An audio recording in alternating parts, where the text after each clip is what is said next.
Hello and welcome to the latest big game preview of the 2024 Autumn Nation Series as Fiji fly into Dublin looking to claim a scalp against an changed up Irish 15. My name is Huw Griffin, once again standing in for Caelan this week. Joining me tonight, I have two fresh faces to show what to do with youth given a chance. It's Debutant on the Caelan Rugby podcast, Jay Long, and a man winning his second cap in Jonathan West. Welcome on, gents. Yeah, thanks Hey very much guys, for having me. thanks for having me. Great to be on. Yeah, looking forward to getting stuck into this weekend. So, a changed Ireland team has been announced to take on Fiji this week, as we've noticed. It's a 23 which sees Cormac Isachukwu and Gus McCarthy in line for their starting debuts. And Sam Prendergast is in again at 10. The 23 in full is as follows: Jamie Osborne, Mac Hansen, Robbie Henshaw, Bundy Aki, Jacob Stockdale makes his long-awaited return on the wing. Sam Prendergast and Craig Casey make up the halfback pairing. Then into the forwards, we've got Andrew Porter, Gus McCarthy making his debut, Finlay Bealham, Joe McCarthy, Ty Byrne moves into the second row, Cormac Isachukwu gets his first cap in the starting lineup, Josh Franzafleer and Caelan Doris complete the back row. And then on the bench, we've got Ronan Kelleher, Tom O'Toole, Thomas Clarkson, Ian Henderson, Cian Prendergast, the brother of Sam, Connor Murray, Cian Frawley, and Big Stu McCoskey. So I guess, Jay, starting off with what catches your eye from that lineup? Well, I suppose we expected rotation, and we certainly got it there, right? Kind of the quantity and quality of rotation, like was pretty. I think everyone was expecting it, but it's. I think it's been done pretty well. I mean, I did some numbers here, and we have six guys under five caps, four of them in the starting 15, which is very un-Irish. And even across the full 23, we have 20 lads, no, 11 lads who are under 20 caps, which is like half the squad, which is for Andy detractors certainly is a step in the right direction, I'm assuming. Um, and the kind of new folks kind of fall into kind of two buckets, right? As you mentioned, like you have the kind of guys who've been out in the cold for a little while, like you have your Stockdales and your Stu McCluskey's. And I suppose an honorable mention for Nick Timoney. I'm not sure what he has to do to be involved in a match day Yeah, squad this is like anymore. his third squad where he hasn't played a game, something like Yeah, that. they just really like him in camp. Apparently, I don't I don't know what the logic is. He kind of a bit of a bridesmaid situation, never a bride. Like I think he's been Is he in head like of the the last. social committee or something? Yeah, he's just really like great cracking the pint or Makes a something. I'm not great sure. cup of tea. Yeah, cup of tea. Yeah, but for real, Nick. But anyway, and then there's the kind of other like new lads, I guess. Like and you can't really help but focus on the shiny new thing. But it's good to see Jamie Osborne actually get a starting spot in the 15. I think there's um been guilty slightly, I guess, of finding these really good guys across the back line, and they're so good everywhere that they never really start. They're the kind of break in case of emergency player, the kind of Jimmy O'Brien. So I think Jamie Osborne's too good to be that guy. I think he's kind of fast on the track of becoming, right in the conversation with the Ring Roses and the Henshaws and and the Ackies for a starting berth in even the big games. So it's great for that. But I mean, as I said, the shiny new things that kind of catch the eye, like you have Sam, like a really exciting talent with some of the headlines and hype have been Mm. bit ridiculous. Like it's we're all just living in Sam's world now. But I think it's perfectly reasonable for us to be excited about what looks like a talented young player getting a crack early on and hoping how it goes well. Like I mean, it's not something we've seen for Ireland with under the Sexton regime, obviously, because he's always been there for a long period of time. So it's exciting, and I think it's okay to say that he's not going to save your life in a restaurant, whatever the kind of the weird fan fiction that's going on at the moment. But yeah, like he seems to be a bit of a baller, and several people are excited about it. I think that's fine to say. And then Gus McCarthy, kind of meteoric rise. Like of all the people, I didn't have 21 him. years old. Did I read that right? Yeah, I think I don't know what the full stat is, but he's one of the youngest in the professional era anyway, for sure. I can't remember what the last one who was younger than was, or maybe there's only one or two. I read it somewhere earlier on. Now it escapes me, but it definitely wasn't on my bingo card to see him in green so early. Like he's been earmarked by folks, through the Leinster system. You hear things when you go to the games in the RDS, and people are saying, "Look out for this guy," and he kind of has a bit about him. Like he obviously captained the under 20s up to that Grand Slam. But yeah, I mean, he's look reading the RFU's presser today. I was expecting to see, Rob Herring took a knock or something, like some not justification. Like he's obviously done well, but I mean, Mm. it's noted that he just impressed in camp, impressed in the warm weather camp, and they're looking to give him a crack. And big mention for Cormac Isachuku. I've been dying to see Cormac Isachuku in green. I think the battle that's coming out between, say, him, Ryan Baird, and Tom Ahern for a potential, Yeah. the 6 short long term is going to be pretty interesting. All three of them look like absolute freaks. They do things they shouldn't be able to do. And I'm all for it. But yeah, so we'll see how that goes. But I'm really, really excited to see him. Like the likes of him, Dave McCann up in Ulster, kind of the forefront of something that's really, that's kind of building, that they have a bit of a good academy kind of starting to bear fruit there at the moment.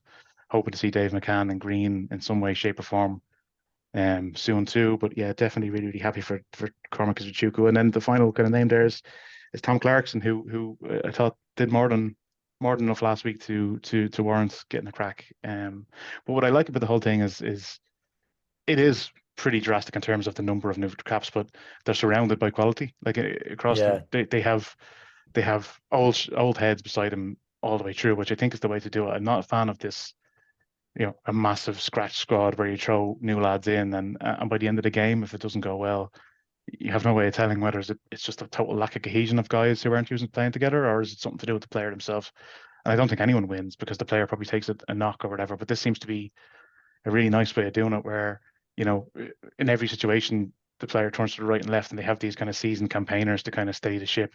It's a fantastic way of doing it. Yeah, and like people probably wanted to see a bit more rotation, even I've read online. But I mean, I think you have to temper this stuff with how good Fiji have gotten to.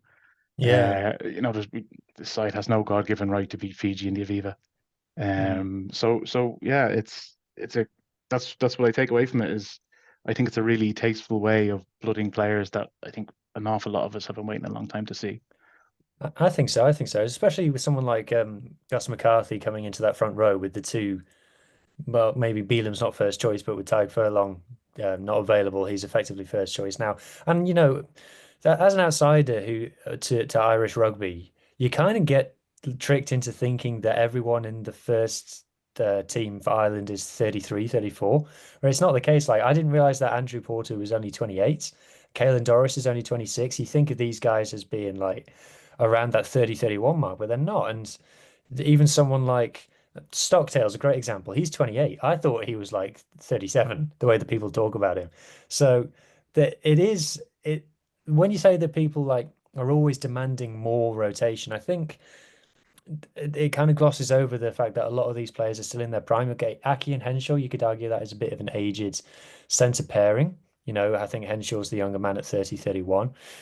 Westy, I want to bring you in to talk about someone who I've not seen get a lot of chat about, is the other Prendergast, Cian. So talk to me about this guy. What are you expected to see from him? We're all going to expect to see big things, I guess, is the overall point. It's interesting. I mean, he's kind of captain this season, his first year as captain. And I think we've all been pretty happy with the progress he's made so far in that role. Keenan was one of the first, I think, like Cian and Robert Balakin, maybe one of the first people that Andy Farrell brought into the squad as like the extended squad members, the training panel members who kind of were never really expected to get game time, but were listed as extra squad members who were there for experience, who were there for, to get a feel for Ireland camp and to see what's required. So we've seen a lot of Cian Prendergast being involved in these squads over the last 3 or 4 years. Definitely a very raw talent.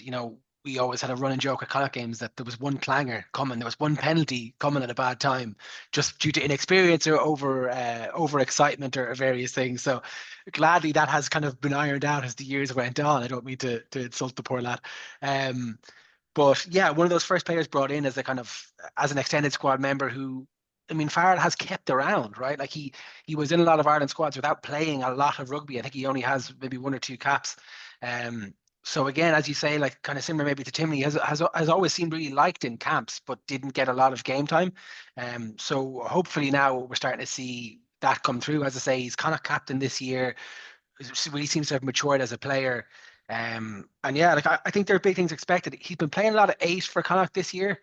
Don't know if that's his best position. Don't know if he's quite aggressive enough carrier that you kind of want from your eight, but in theory can play across that back line, so can cover a lot in terms of technically able to cover 6, 7, 8, although maybe not the best selection to cover each position. So kind of being a little bit outshone by his brother maybe the last couple of years, but definitely, as I say, a raw talent that was seen early on, and it seems to have been nurtured really well by Farrell and prepared for a long-term role in Ireland squads. And as you say, still only 24, 25, like again, that low age profile that we want to see kind of as easing its way into the squad. I think Jay said it really well, that in nearly every position, you're looking to the man beside you and they have a lot of experience. I used to be big on the wholesale changes for the other tests. The Italy game, Six Nations, whole new team. But that doesn't benefit anybody. Playing next to a player you're never going to play with again, well, not never, but you know what I mean? Doesn't really benefit you. What you want is perhaps a change in each position, perhaps a rotation on the bench so that players get used to playing with different people.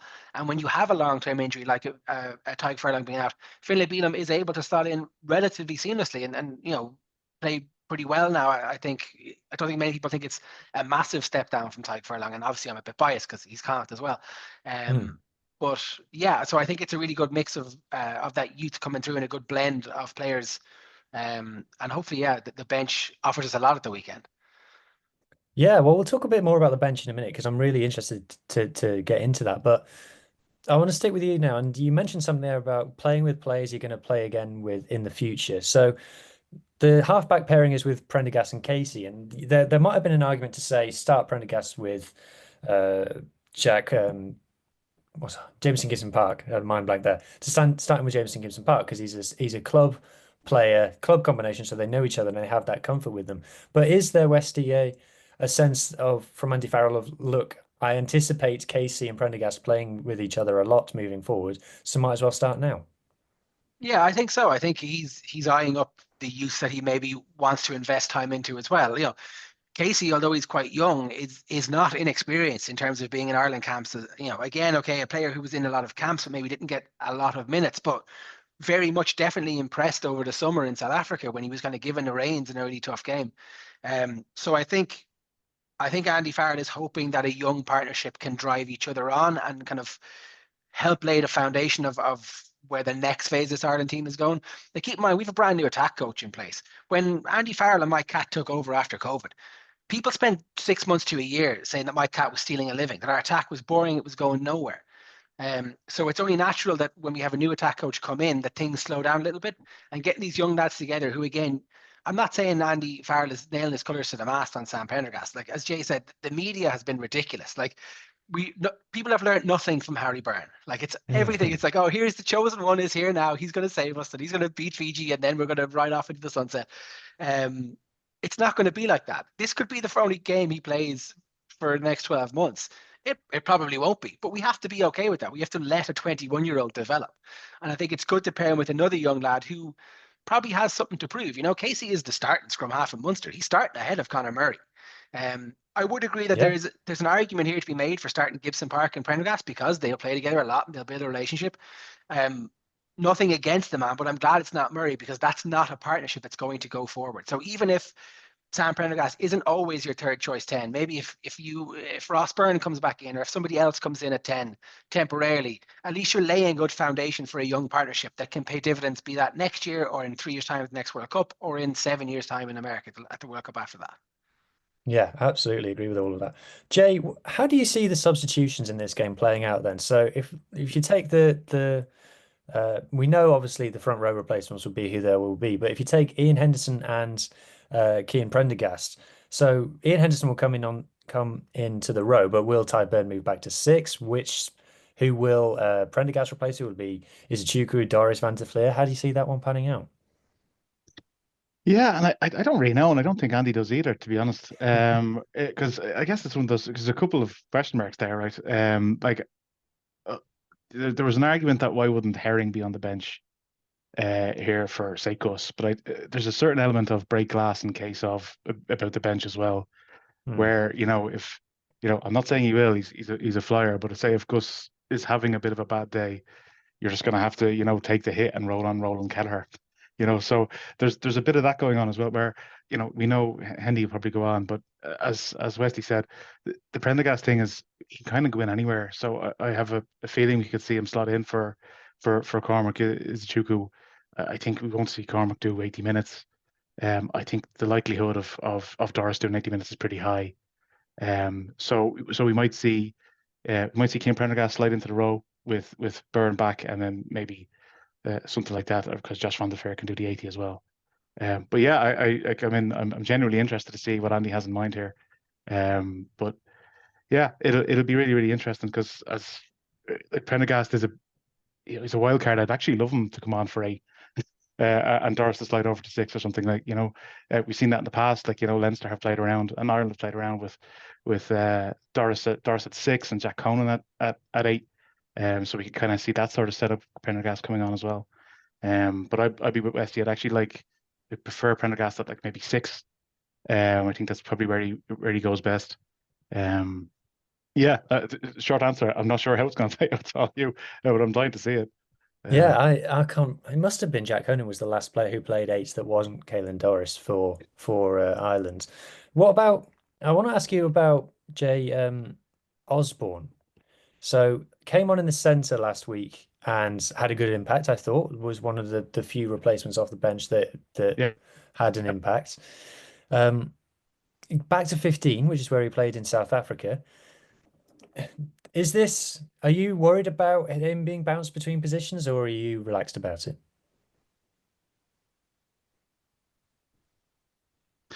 yeah, it is a bit of a worry, right? Because I think we've seen, in the Frawley situation, where a player can kind of get caught between two chairs, where him as another. So that's a bit of a worry. But in terms of the Osprey, I'm just happy to see him evolve. I think he's like, I didn't really see him as a fullback until South Africa. He's been fantastic there. I still think he's a better centre. Uh, um, but I think you just want to get him onto the pitch. Yeah, I Have agree. Aki and I Henshaw there, which I think some of that is we want two big lads there to help Sam to a certain extent. Yeah, With and who we're probably to playing, negate the Fijian playing centres as Fiji. well, which will come on. Yeah. Yeah, I think we want some two beefy lads to be. So I think that's some of the logic there. I would have liked to see an Osborne in the centres there starting, but I think there was a combined logic. I think it was more wanting Henshaw and Aki in the centres rather than not wanting Jamie there. I agree. And Would be you've got my big lad feeling, number but 3 on the I bench certainly as would want well to with see him start Stuma. for Big Stu. Yeah, Dynamite Stu. Okay, so before we move on to the Fijian team, just want to remind everybody that if you like what you're seeing or hearing, please do subscribe for unrivaled coverage of Ireland's Autumn Nations series endeavours. If you can comment below and leave a review, that massively helps also. And as it's November, you can support Caelan's Movember campaign for mental health charities in Ireland, which is linked down below. I don't know whether he's actually growing a mustache because I've looked at his face several times and I can't see a mustache on it, but he's doing Movember either way. Okay, so next up then, so I'm trying. disclaimer alert, I've got to now read out the Fijian team sheet. So there are some easy enough names on here. There's some names that I practiced and there are some names that I'm going to struggle. So your sympathy and understanding is much appreciated, dear listener. So at fullback, they've got Kuate Karawalevu. I failed already, lads. This is such a bad start. You, Yuita Vainakolo, Wase Naithalevu, Joshua Tuisova, Ponipati Logani Mazi, Caleb Muntz, and Franklin Marnie. And then into the forwards, we've got Eroni Maui, Tavita Ikanaveri, Luke Tagi, Mesaki Vosivosi, Temp Meni Anavanua. And I'm so sorry if there's any Fijians listening to this. I mean no disrespect. I'm really trying my best. Ratu Dirangalangi, Kitioni Salawa, Alaya Kanakai Ivata. And then on the bench, Sam Matavesi, Hereti Hetet, Samu Tewake, Setareki Turagakoke, Albert Tuisui, Penny Masawalu, Vilimoni Botitu, and Sereni Mangala. Do you think I got away with that one, lads? A for effort, definitely. Yeah, It's a very difficult thing. yeah, We in Ireland go mad when people pronounce our names wrong, but definitely. sure we can't pronounce names in other languages either. So the effort is what matters, I think. Yeah, for sure. So Basic names that English, you. So yeah, so names that people might not know. So Logani Masi on the wing. So he's come in for the banned Semi Radradra, who picked up a red card against Wales.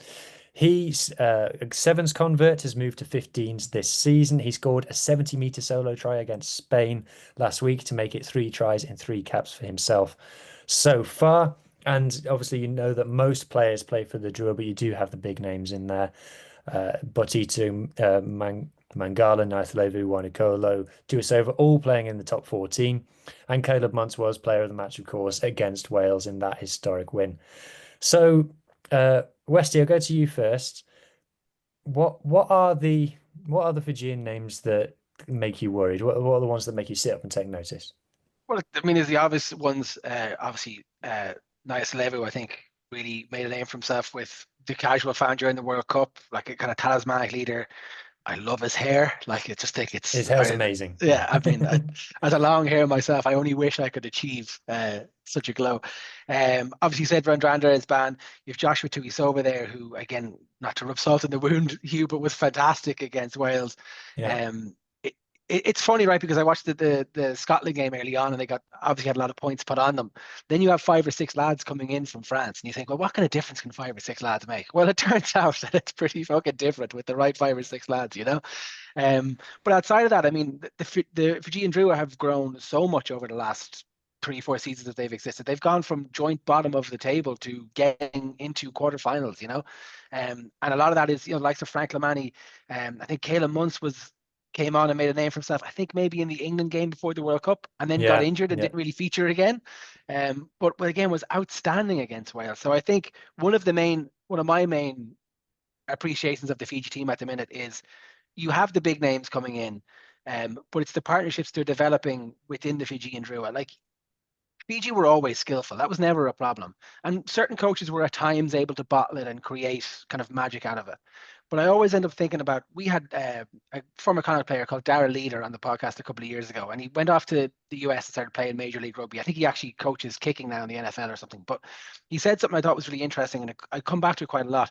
He said that what they are crying out for in developing nations. Now, I don't really include Fiji as a developing nation, but No. for argument's sake, is tens with the rugby brain.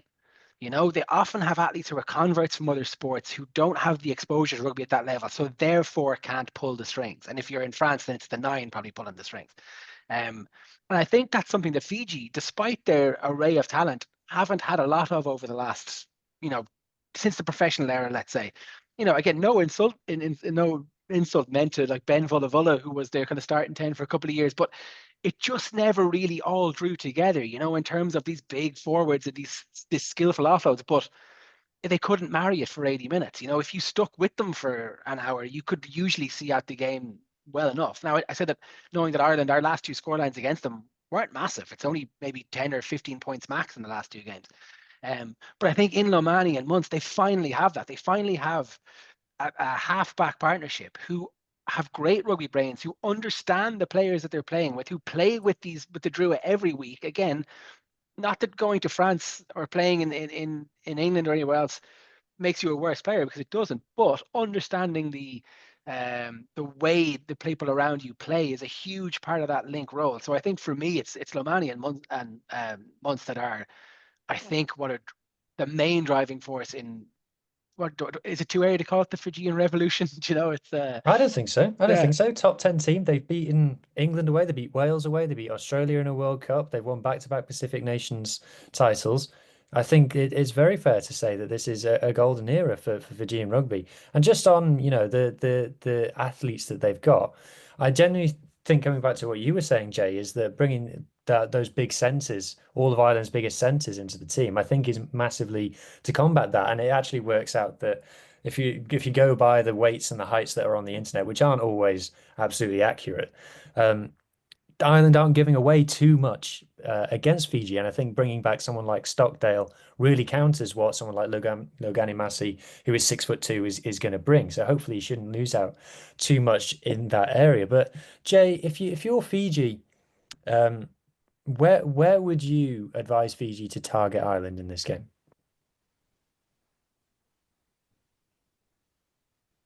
I think probably in the same areas that we've been complimenting before, right? I mean, it's a pretty rotated side that in the last two games have given away plenty of crazy penos.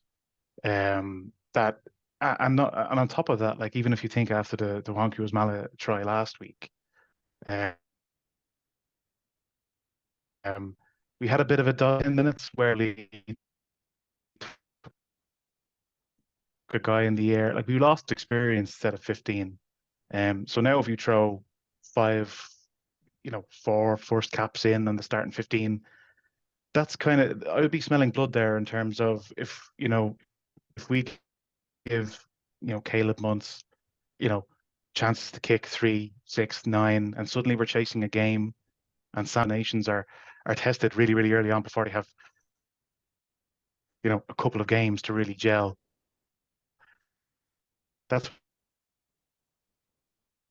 when Fiji could and start running them, and really if like Westy was saying, whenever I look at a Fiji squad, the things I take away, the first thing I always see, it's a bunch of big fast ballers, right? That's what they do.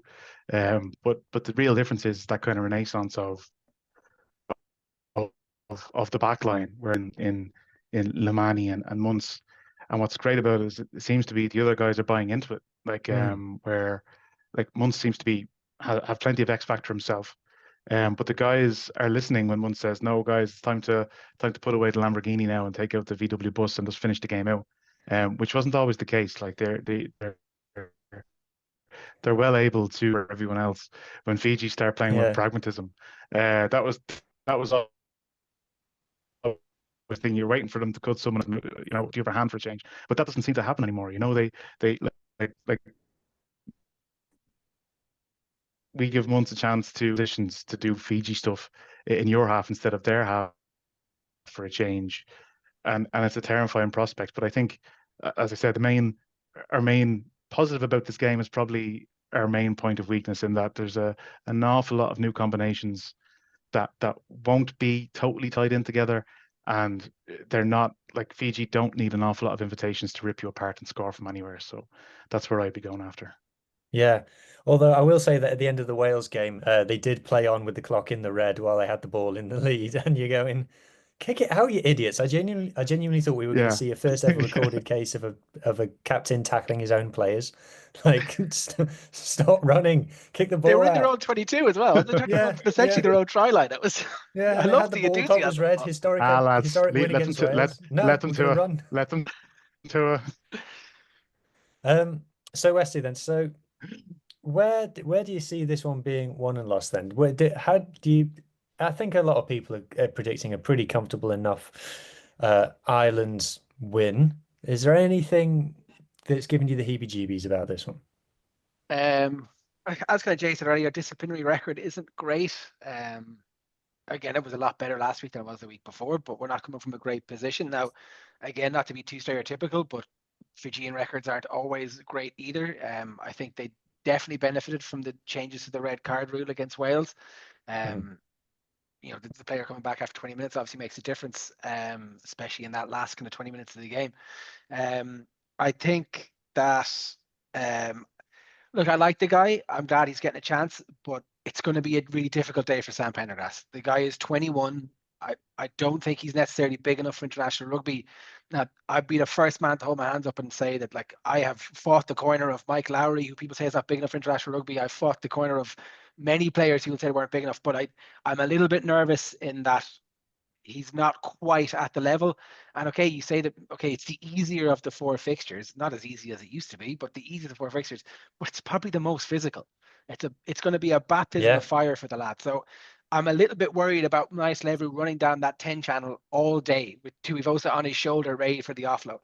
Um, I have faith in the Ireland team. I think one of the other kind of the things in the back of my head is, look, people, I've mentioned about the attack maybe not been exactly where we want it to be in the last few games. People are going to look at this fixture, the casual rugby fans will look at this fixture and expect Ireland to win well. When, as I said, our last two games against Fiji, like, we don't tend to run riot over them. Like, it's not even a couple of years ago when they weren't maybe at the level they're at now, we weren't putting 20, 30 points on them. In the last two fixtures, I had a note of it a minute ago.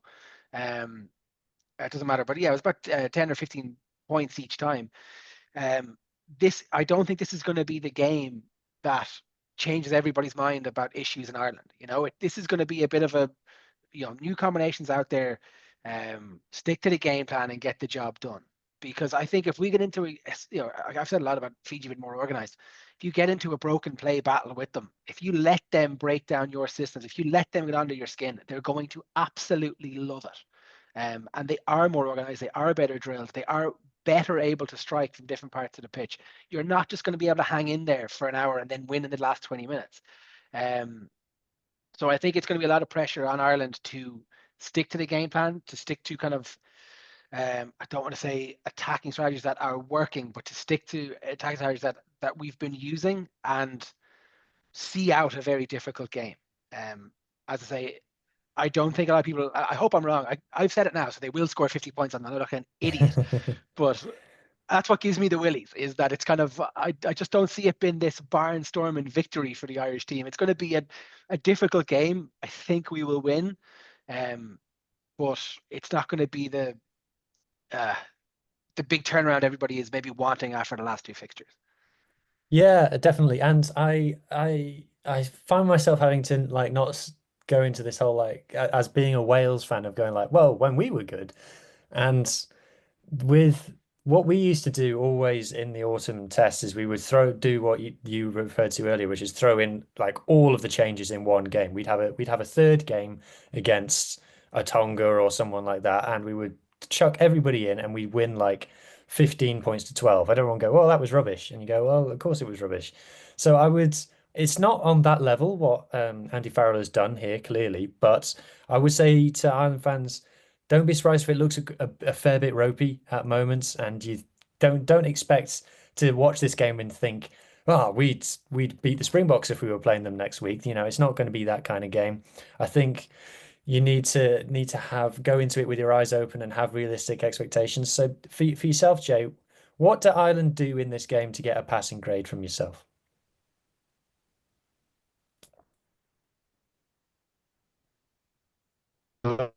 Hanging fruit over the last 2 weeks that I want to see a bit of improvement on.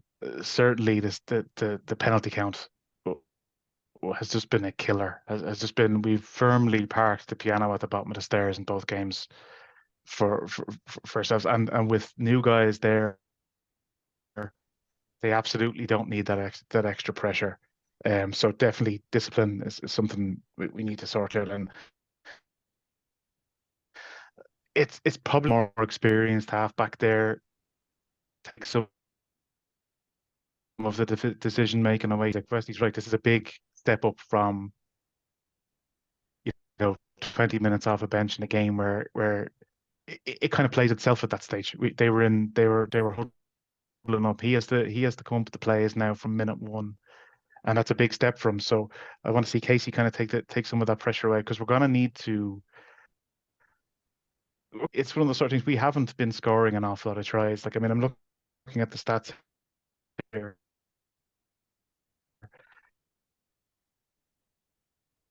They've scored 18. Don't let Fiji turn this into a Fiji game. We're not winning that fight, or at least over the last couple of fixtures, that doesn't seem to be in our wheelhouse at the moment. Especially with all these new combinations as well. It's not, even with the crispness of passing, the decision making isn't going to be there. These guys don't have the experience. I don't think we will be able to outscore Fiji if it goes into a gunfight. If it goes two gun ho. So we need two relatively unexperienced fly halfbacks, I should say, to really kind of put a firm hand on the rudder against a kind of one of the form fly halves in Southern Hemisphere for me. Caleb Munsey seems to be doing absolutely fantastic, so that's a massive ask. But yeah, it comes down to how well those guys have embedded in the week. and how well. It's a big day for Caelan Doris, in my opinion, actually. Um, Mm. not as a player, but as a captain.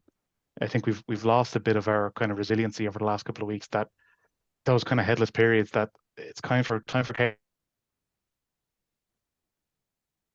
now to get the lads. How we respond to that needs to be a lot better than it has been the last 2 weeks. And an awful part, a large part of that is how Caelan Doris gets the lads to rally Yeah, and recover. So yeah, go ahead. it's a great point because when you think about the two games so far, is both against the All Blacks, you'd probably say for the majority of the game against the All Blacks, and for the second half against Argentina, you found yourself playing the game that the opposition want to play rather than your own game. And even with as good as we've said that Fiji have become now, they are a step down from those teams. So you would like to see Ireland play their own game for 80 minutes. Like in Test match rugby these days, if you're playing a top 10 team, the other side is always going to have a purple patch. Normally it's around the 50-55 minute mark, which is when you see the substitutions start to come in, is the team has a purple patch, they have a load of territory, load of possession. And for a while there, Ireland were the best team at managing that, and they're not allowing the other team to score. Like I'm thinking of Wales's game against them in the Six Nations, where Wales had a purple patch, didn't trouble the scoreboard. So I think for me personally, for what I'd like to see from Ireland from this game to get a passing grade is to be in control. Like I don't expect every like set play to come off. I don't expect zero dropped balls. I don't expect zero penalties. I expect there to be moments where you're going, that was a mistake. But like you said, I wouldn't expect Ireland to at all get drawn into playing a Fiji game. From Fiji's point of view, they do. They have struggled against phase play. Like they played Spain last week, and obviously Spain, it's a completely different conversation to the conversation about Ireland. But they do, for all of Ireland's woes with discipline, Fiji do have a discipline explosion inside them, and we've seen that with the Drua in Super Rugby as well. Just complete and utter madness that like you've never seen before in terms of discipline, cards coming out left, right, centre, and also just if a team goes through the phases against them, they do tend to leak a few tries. That's what we saw with Scotland. That's what we saw even with Wales when Wales did manage to string a couple of moves together. It didn't take that much for us to break them down. So I think I do think that Ireland will win comfortably enough. I can see it being a semi-dull 25 points to 12, something like that. Like a furiously competent but ultimately uneventful game. And like I said, my passing mark would just be Ireland never look like losing, never look like throwing it away. Anyway, lads, I think that brings us to the end. So we'll leave it at that. Many thanks to Jay and Jonathan for joining me tonight. You can watch this one on Virgin Media One or on TNT Sports. Kickoff is at 3:10 on a Saturday. Finally, a normal kickoff time for an Ireland game instead of 8:10 on a Friday night. I'm hoping that the trains will still be running to and from Dublin by the time this one ends. This show will be back with Caelan hosting on Sunday with the review of the match before turning attention to Australia next week. And just to tee that one up, Will Skelton has been in the press today saying that he thinks that Scotland is going to be harder than Ireland for Australia. So looking forward to that. Thanks to everyone for listening. If you liked what you heard and you saw, please do subscribe or give the channel a review if you're listening on the audio format. You can find all the links below. And until next time, cheers again to the lads and take it easy.